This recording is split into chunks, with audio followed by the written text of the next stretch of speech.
بسم اللہ الرحمن الرحیم۔ السلام علیکم ورحمۃ اللہ وبرکاتہ۔ ایک گاؤں میں ڈاکو داخل ہوئے اور وہاں کی تمام عورتوں کی عصمت دری کر دی، مگر ایک خاتون ایسی تھی کہ جب اس کے گھر میں ڈاکو داخل ہوا تو اس نے اس ڈاکو کو قتل کر دیا اور سر کاٹ دیا۔ واردات کے بعد جب تمام ڈاکو اس گاؤں سے چلے گئے تو تمام عورتیں اپنے پھٹے ہوئے کپڑوں سمیت گھروں سے نکل آئیں اور روتے ہوئے ایک دوسرے کو روداد بیان کرنے لگیں۔ اتنے میں وہ بہادر خاتون اپنے گھر سے نکلی۔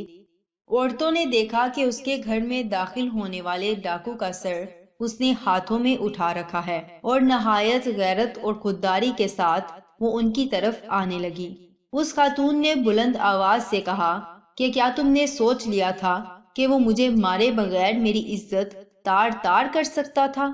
گاؤں کی عورتوں نے ایک دوسرے کی طرف دیکھا اور فیصلہ کیا کہ اسے قتل کر دیا جائے تاکہ ان کی عزت بچی رہے اور ان کے شوہر کام سے واپس آنے پر ان سے یہ نہ پوچھیں کہ تم نے اس کی طرح مزاحمت کیوں نہیں کی۔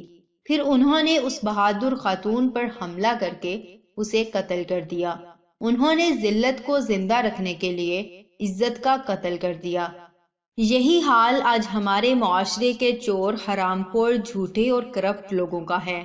وہ ہر عزت دار، خوددار شخص کو مارتے ہیں، غریب اور سفید پوش کو حقیر جانتے ہیں اور استحصال کرتے ہیں تاکہ وہ ان کی کرپشن، جھوٹ، چوری اور حرام خوری کے خلاف بات نہ کر سکیں۔